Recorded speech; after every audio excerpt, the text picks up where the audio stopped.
péché dans l'Église, c'est la lettre de Paul aux Corinthiens. Corinthe qui est une grande ville où il y a beaucoup de va-et-vient puisqu'il y a beaucoup de commerce, mais aussi l'indignation de Paul puisqu'il y a un péché grave. On va élaborer, on va parler de quoi il s'agit, ce péché, et aussi quelle discipline Paul suggère à faire, et à la fin, on va répondre aux questions. Quel est le côté pratique de nos jours actuels concernant ce qui se passe à la ville de Corinthe? Chers amis, bonjour. Bonjour. Le frère Lady et le pasteur Daniel, bonjour à vous. Nous allons ensemble décortiquer un peu, étudier la parole de Dieu dans la leçon numéro 4, le péché dans l'Église. Mais avant de commencer, est-ce que, pasteur, vous pouvez nous réunir dans une courte prière, s'il vous plaît? Prions ensemble. Seigneur notre Dieu, notre Père, nous te remercions pour ton amour et pour ta grâce et pour ce privilège que nous avons, Seigneur, de partager ta parole. Nous t'invitons par ton Saint-Esprit de coordonner, éternel mon Dieu, cette étude afin que, Père, nous puissions avoir les éléments nécessaires pour nous dans notre vie. Sois avec nous, au nom de Jésus-Christ. Amen. Amen. Amen. Le péché dans l'Église. Ce ministère de Paul à Corinthe a été confronté à une société idolâtre et moralement corrompue, avec ajouté à cela une profonde, en parlant d'une péché grave dans l'Église.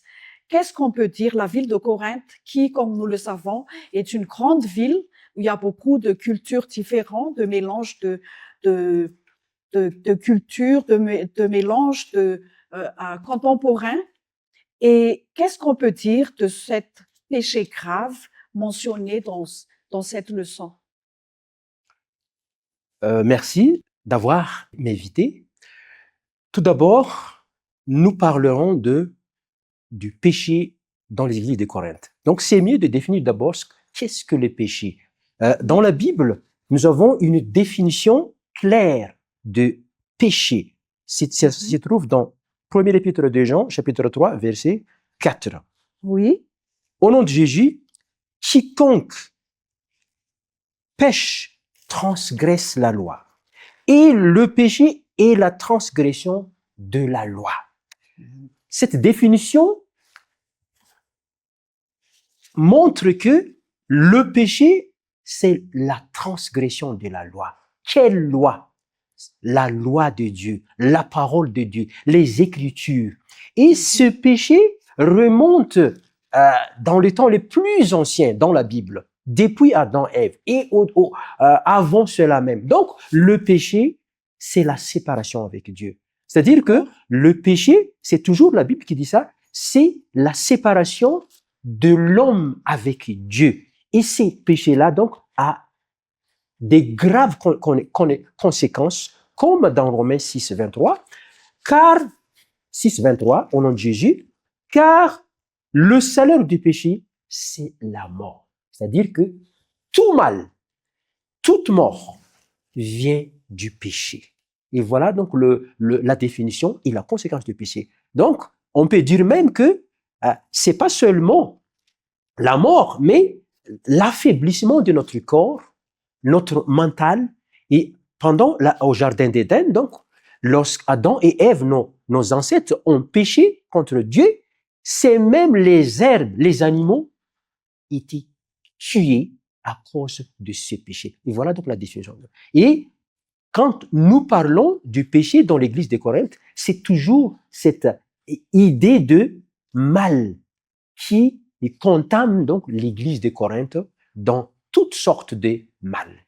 Et voilà la définition de péché et qui continue jusqu'à nos jours cette gravité de péché dans l'église de Corinthe. Ok, mais on parle dans 1 Corinthiens 5, le verset 1er, on lit ceci, on entend dire généralement qu'il y a parmi vous de l'impudicité. Et une impudicité telle qu'elle ne se rencontre pas même chez les païens. Donc, c'est quoi exactement le contexte, la gravité de ce péché qu'on vient de parler? Merci d'élaborer c'est quoi le péché, mais on parle de ce que Paul a dit, une impudicité. Ok. Je voudrais aussi aborder dans le même sens que mon frère. Et parlant de ce verset, je pense qu'il y a aussi un verset qui va dans ce même sens que j'aimerais lire, si vous permettez. Donc, c'est dans 1 Corinthiens 5, le verset 6. 1 Corinthiens 5, le verset 6. Il dit, c'est bien à tort que vous glorifiez. Ne savez-vous pas qu'un peu de levain fait lever toute la pâte? Alors, parlons de gravité du péché, c'est-à-dire que le péché en lui-même a des conséquences sur celui qui commet et également sur son entourage. Ok. Et parlant de l'Église, nous pensons que le péché aussi a un impact sur l'Église. Et c'est pour cela que Paul ici fait un peu cette approche du levain. Le levain qui est une petite pâte qui est ajoutée à la grande pâte. Et cette petite pâte, en elle seule, fait lever toute la pâte de façon silencieuse. Et c'est comme ça le péché. Donc Ok. nous voyons la gravité du péché à travers cela, elle influence. Et pour un peu renchérir cela, nous avons le cas de Akan. Vous vous souvenez Akan dans l'Ancien Testament? Akan qui a péché, certes, mais l'impact a atteint tout le peuple d'Israël. À cause de ce péché, même sa famille a été détruite. Et aussi tout le peuple a été affecté par le péché. Donc, c'est quelque chose qui, d'entrée, peut-être ne se voit pas, mais elle a une influence, non seulement dans la vie de celui qui pratique, et aussi elle atteint l'Église. Voilà un peu ce que je voulais ajouter. Oui, mais je continue la lecture, comme il a été dit ici que c'est une immoralité, que c'est au point que l'un de vous a la femme de son père. Donc, c'est un peu un acte incestueux, n'est-ce pas? C'est assez grave. Comme Paul disait que même chez les païens, c'est grave, mais on le voit dans l'Église. Mais qu'est-ce qui fait que Paul était indigné? Pourquoi? En voyant qu'il y a ce péché grave commis par quelqu'un, et quelle est la réaction de l'Église vis-à-vis de la personne? C'est ce qui a provoqué l'indignation de Paul. Il ne faut pas oublier que l'église de Corinthe, merci pour cette question, a été implantée au sein d'une communauté, comme vous avez dit tout à l'heure, une communauté païenne. Et cette communauté avait leur propre culture, sa propre culture, avec toutes ces pratiques immorales. Et voilà, alors que cette église a été implantée au sein de cette communauté, il y avait des influences de la communauté pour cette église. Alors cette église doit observer, doit suivre la volonté de Dieu d'après la Bible. Et c'est pour cette raison que Paul avait donc souligné que, c'est-à-dire que les membres de cette église avaient toléré, voilà. C'est-à-dire au lieu de dire, comment corriger, ou bien ils ont toléré. Et voilà donc le problème à l'époque. Ils ont toléré. Même, c'est pas seulement toléré, mais ils ont glorifié même le péché de les membres, les chrétiens à l'époque. Merci. C'est bien ça, n'est-ce pas, pasteur? Oui, je pense que, parlant de tolérer, de tolérance, le péché n'est pas à être toléré. Le péché, oui, c'est quelque chose à dire, à décrire, hein, selon le mot. Mais c'est la personne qui pratique, il faut l'aider parce que c'est quelqu'un à restaurer. Et il y a une démarche dans cela. Vous voyez? Pourquoi on ne tolère pas le péché? Je prends un exemple très simple. Vous voyez? C'est une loi de la nature. Quand tu prends un fruit qui est en décomposition, qui se retrouve dans un tas de fruits, ce fruit a tendance à décomposer les autres fruits. Et c'est cette propagation du péché que nous voulons interrompre. C'est pour cela que dès le début, c'est quelque chose à ne pas tolérer. Il faut le dénoncer et le combattre pour éviter sa propagation. Donc, je suis d'avis avec mon frère. Mhm. Oui, et on va entrer dans la deuxième partie de cette thématique, puisque, bon, comme l'Église, comme nous disons, tolère ce qui se passe alors que c'est grave, Paul a suggéré une discipline, donc la discipline dans l'Église. Et c'est assez fort.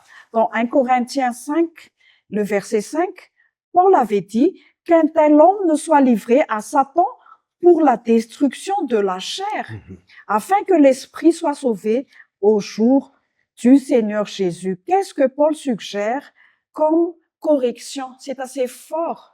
Mais qu'est-ce qu'il suggère comme correction? Ça veut dire qu'on on doit pas rester bras croisés devant un tel acte. Et quelle discipline Paul propose-t-il alors à l'Église? OK? En fait, c'est vrai que dans le test, nous voyons que, nous pouvons dire que Paul a été dur de ne pas manger même avec un Oui. frère. Uh-huh. Vous savez, le fait de prendre un repas ensemble, il y a cette fraternité qu'on développe. Vous Oui. voyez?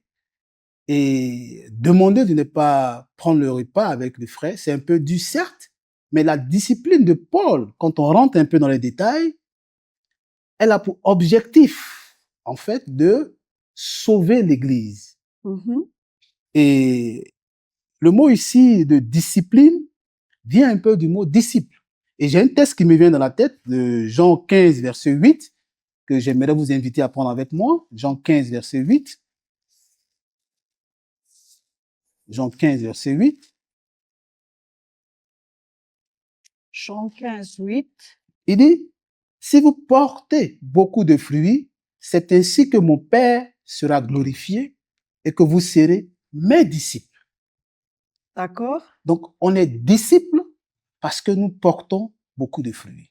Et porter beaucoup de fruits, il y a cela, on voit dedans une croissance. Mhm. Il faut grandir spirituellement. Et c'est dans ce sens-là que Paul veut nous amener à prendre conscience que nous sommes disciples dans le but de grandir. Et cette discipline, c'est-à-dire le disciple lui-même doit se discipliner, et nous-mêmes aussi, en tant que frères et sœurs, nous devons aussi aider notre frère à se discipliner. Mhm. Donc voilà un peu. Et qu'est-ce que Paul avait suggéré à l'Église de faire? Parce que, comme j'ai dit tout à l'heure, c'est assez fort, comme il disait, ne pas avoir une relation avec 1 Corinthiens 5, 11. Maintenant, ce que je vous ai écrit, c'est de ne pas avoir des relations avec quelqu'un qui se nomme mon frère est impudique, hein, et ne pas même manger avec un tel homme. Et comment est-ce que vous pouvez expliquer qu'est-ce que Paul voulait dire à cela? En quelque sorte, d'après toujours la leçon, parce que ça Oui. approfondit la Bible, ça, cette leçon, Oui. c'est une mesure ecclésiastique. C'est-à-dire, dans la Bible, il y a une mesure pour régler les problèmes au niveau de l'Église. Mhm. Donc, on n'a pas besoin, d'après le conseil de Paul, on n'a pas besoin d'aller au tribunal civil, par exemple, mais c'est dans l'Église même qu'il y a des instructions pour régler le problème au niveau des membres. Il y a des étapes à suivre. Il y a des étapes. C'est-à-dire, on peut convoquer les membres qui faisaient des fautes et on va dire voilà la vérité. Et après, il y a des étapes à faire. Et finalement, qu'on va prendre la décision de couper la relation avec ce membre-là. Et voilà. Donc, le but, c'est de restaurer, comme le pasteur dit tout à l'heure, restaurer le membre. C'est pour sauver le membre qui faisait des fautes. Et voilà. Donc, ça, c'est avec amour, avec tendresse. Et il ne faut pas oublier également de, comment dire, de rappeler aux membres la vérité de la parole de Dieu. C'est-à-dire que tout est dans la parole de Dieu. Donc, c'est pour cette raison que nous devrons apprendre la parole de Dieu. Tout le contexte est toujours dans la parole de Dieu. Il ne faut pas quitter la parole de Dieu. Il faut revenir les membres dans la parole de Dieu. C'est ça la mesure que Paul a proposée pour les membres de Corinthe. D'accord. Si vous permettez, j'aimerais vas-y, rebondir parce pasteur. que je continue un peu dans ce sens-là. Mhm. Voilà. Donc, parlons un peu d'amour, c'est-à-dire étant disciple. Qu'est-ce qui spécifie les disciples? Voilà, je reprends encore le même texte de Jean. Dans Jean 5, verset 35, il dit, à ceci, nous connaîtrons que vous êtes mes disciples si vous avez de l'amour les uns pour les autres. Vous voyez?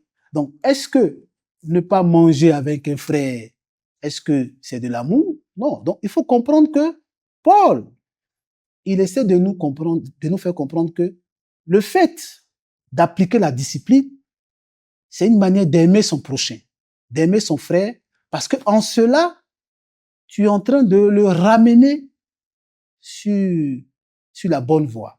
Mhm. Donc, Oui. il y a dans la discipline, comme il faut ajouter, la discipline, c'est-à-dire on applique la règle, mais la règle avec une bonne dose d'amour. Mhm. Donc, les deux combinés. D'accord, ok.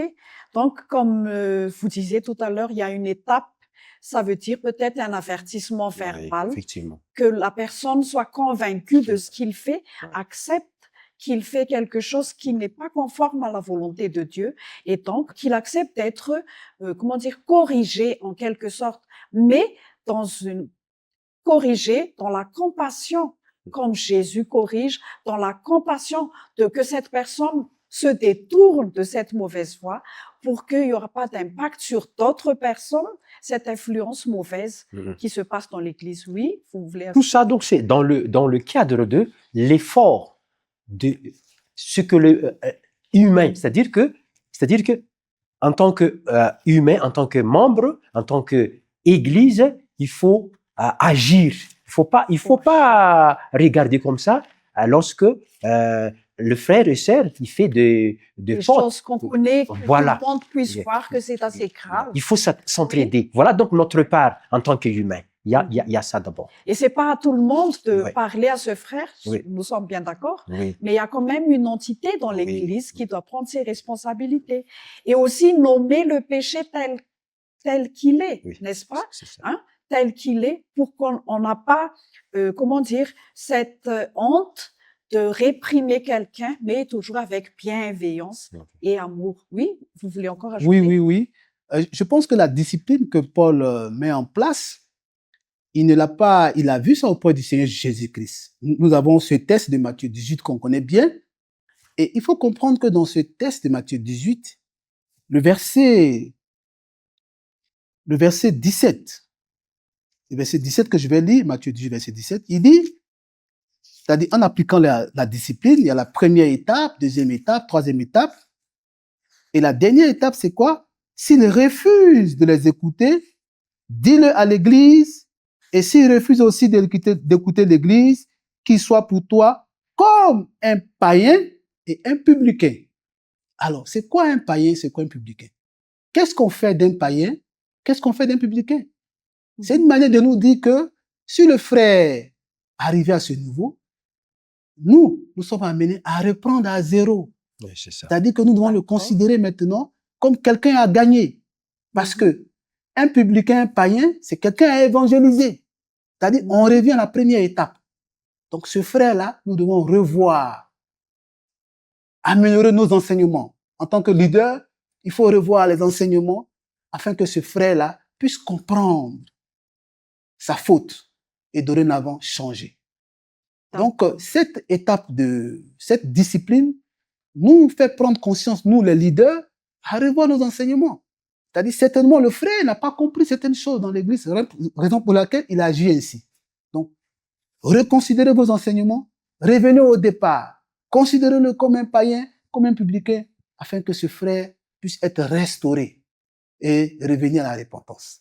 D'accord. Soit il ne connaissait pas, il n'a pas assez d'enseignement, ou soit il fait des choses délibérément, puisque nous sommes créés pour avoir des choix que nous faisons dans la vie. Et c'est vrai que l'approche de Paul, c'est toujours pour sa restauration.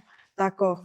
Et maintenant, on va peut-être arriver à la troisième partie de notre leçon, qui parle de la sainteté du croyant. De comment, parce que le message de Paul aux Corinthiens, c'est toujours dans 1 Corinthiens 2, le verset 2, car je n'ai pas eu la pensée de savoir parmi vous autre chose que Jésus-Christ et Jésus-Christ crucifié. Quel doit être alors l'écart entre le savoir d'un chrétien et son agissement dans sa vie de tous les jours? Quand on parle aussi que nous sommes le temple du Saint-Esprit, n'est-ce pas? Et donc, quelle conclusion peut-on donner, quel message peut-on donner pour que ce discipline, ce péché grave et tout ce qu'on doit faire avec à l'intérieur de l'Église soit bénéfique pour toute l'Église en entière? Qu'est-ce que nous pouvons dire à cela? Tout à l'heure, on a parlé de l'effort humain. Okay. Mais avec notre propre effort, nous ne pouvons pas nous transformer notre cœur. On a besoin de Saint-Esprit. Et c'est pour cette raison que on a donc le verset principal que vous avez lu tout à l'heure dans 1 Corinthiens 6, 19, 20. Ne savez-vous pas que votre corps est le temple du Saint-Esprit? Ça, c'est important. Le Saint-Esprit, si le Saint-Esprit ne travaille pas dans le cœur de chaque personne, le changement, il n'y aura pas de changement.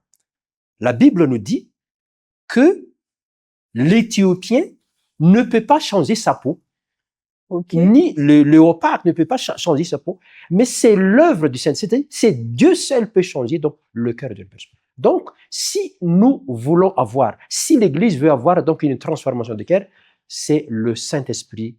Nous demandons le Saint-Esprit de travailler dans le cœur de chaque membre. Ça, c'est l'œuvre de Dieu. Mais nous faisons notre part et Dieu fera également sa part. Sa grande part. Donc, c'est la collaboration entre l'humain, l'effort humain, et l'effort de Dieu que nous aurons donc le résultat pour la transformation le cœur du membre. Oui, merci. Oui, pasteur. Oui, donc la sainteté, en fait, c'est un peu la résultante de ce processus qui a commencé. Vous voyez? Donc, le péché qui a été dénoncé. Et le péché aussi qu'on a permis que ça ne puisse pas se propager dans l'Église. Et il y a eu une discipline qui a été mise en place, et cette discipline avait pour but, comme on a dit, pour la restauration, pour amener le frère à la repentance. Alors, ce frère qui a été repris par amour, ce frère qui a compris la gravité du péché, désormais, quelle sera l'attitude de ce frère? C'est une vie de reconnaissance, vous comprenez? Donc, il faudrait qu'il manifeste sa vie en témoignant. Et désormais, la sainteté serait le résultat de son appartenance au Christ. Vous comprenez? Donc, la sainteté, elle va être quelque part son identité. Le Seigneur a dit, soyez saints. Et comprenez qu'un saint, c'est pas celui qui ne pêche pas, mais c'est d'être différent des autres. De ne pas être comme les autres.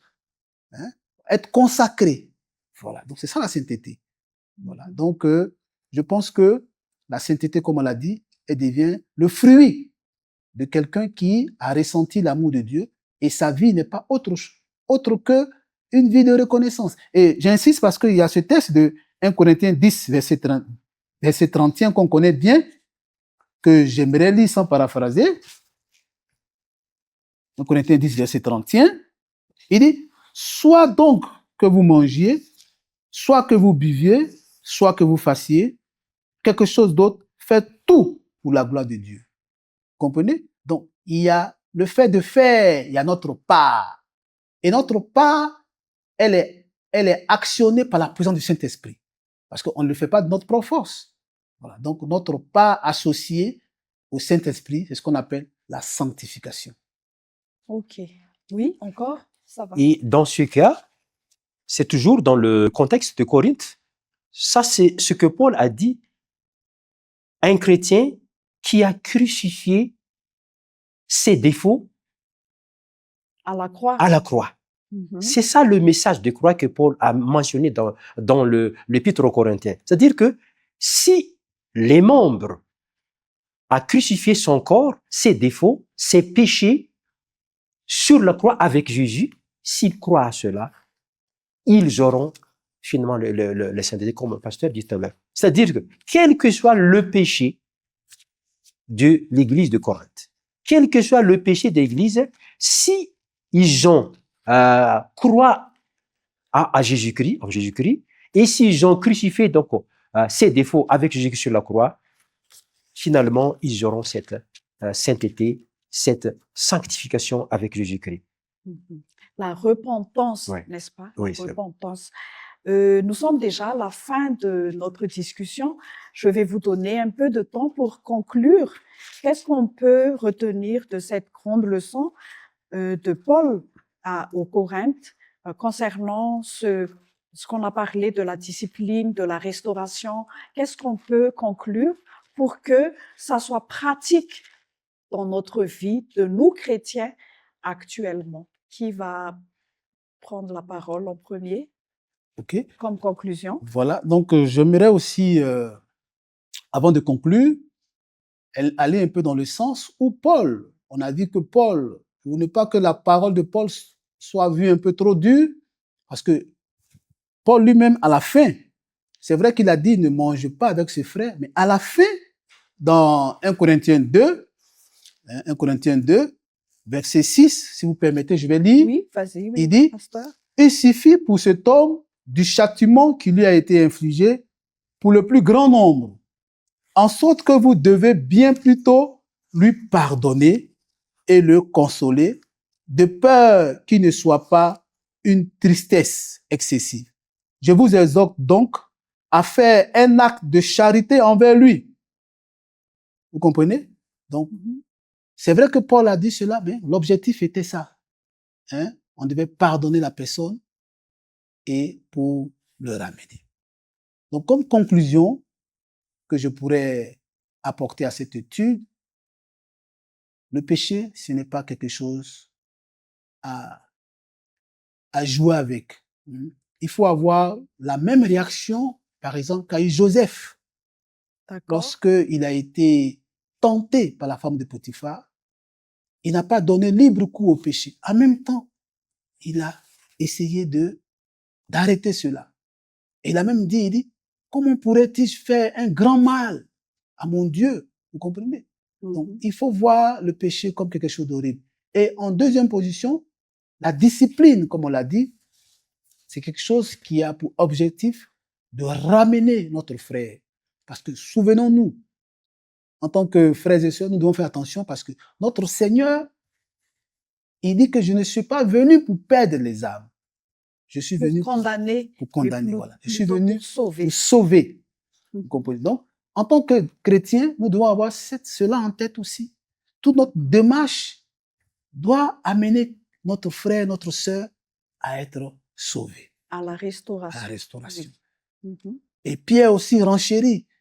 On a dans 2 Pierre 3, 9, il dit que le Seigneur ne tarde pas pour sa venue, mais il tarde pour que tous parviennent à la repentance. En fait, Paul ne dit pas au salut, d'abord à la repentance, parce que la personne doit d'abord se repentir et après parvenir au salut. Donc, je pense que cette étude est bien pour nous, elle nous fait du bien. Et nous avons à être reconnaissants pour avoir une vie de sainteté, pour être différents des autres, pour montrer que nous sommes vraiment les enfants de Dieu à travers tout. Notre manière de vivre, notre manière de parler doit être à l'image des enfants de Dieu. Oui, merci. À propos de notre thème, nous avons parlé de péché dans les églises de Paul. Et la définition que nous avons évoquée au début, cette définition, la conséquence, c'est toujours le même, parce que Dieu est immuable, ne change pas. C'est-à-dire que pendant les Anciens Testaments, lorsque une personne a transgressé la loi, on va tuer la personne. Tout juste après. Lapider, juste après la faute commise. Mais actuellement, il n'y a pas ça. Donc, il ne faut pas profiter, parce que Dieu est toujours le même.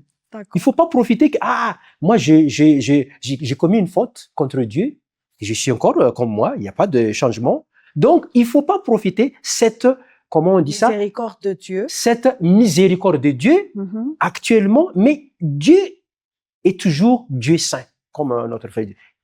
Donc, la conséquence du péché, c'est toujours la conséquence du péché. C'est la mort, c'est toujours la mort. Donc, nous revenons donc à lire donc la suite de cette conséquence de péché dans Romains 6, 23. Il y a donc la suite que j'aimerais vous lire pour terminer. Donc, dans Romains 6, 23. Car le salaire du péché, c'est la mort. Mais le don gratuit de Dieu, c'est la vie éternelle en Jésus-Christ, notre Seigneur. Il y a donc le don gratuit. Il faut que nous croyions pour avoir la vie éternelle. C'est-à-dire qu'il est venu pour nous donner, pour nous aider, pour vaincre ce péché. C'est-à-dire, c'est en Jésus que nous avons cette victoire par rapport à notre faiblesse. Donc, c'est dans la Bible qu'on apprend ça. C'est dans les questionnaires qu'on apprend ça. Donc, on invite donc les membres de l'Église d'apprendre. C'est la Bible seule qui offre le secret pour vaincre la mort. Il y a beaucoup de livres sur ça, mais seulement c'est la Bible, c'est Jésus qui offre cette résolution face à la mort, qui donne la vie éternelle. Merci à vous. Merci. Merci beaucoup. Ça a été très intéressant car vous avez été racheté à un grand prix. Glorifiez donc Dieu dans votre corps et dans votre esprit Amen. qui appartiennent à Dieu. Je vous invite à prier avec moi. Notre Père qui es aux cieux, nous voulons te dire merci. Merci pour ce temps d'échange que tu as permis. Nous sommes reconnaissants parce que, Seigneur, tu as permis que nous puissions voir les réalités de notre Église et que, par ta grâce, que nous puissions prendre conscience et changer nos habitudes. Père, nous savons que nous ne pouvons pas le faire sans ton Esprit Saint. C'est pourquoi nous te recommandons ce travail. Sois avec chacun de nous et en particulier avec notre Église et les plus faibles, afin que, grand Dieu, nous puissions grandir avec toi. Bénis-nous et accorde-nous cette grâce de continuer notre marche avec toi jusqu'à ton retour. Bénis cette émission et qu'elle puisse, éternel Dieu, atteindre l'objectif de propager ta parole de Dieu dans le monde entier. Nous t'en prions au nom de Jésus-Christ. Amen. Merci, chers amis, et nous vous donnons rendez-vous à la prochaine fois.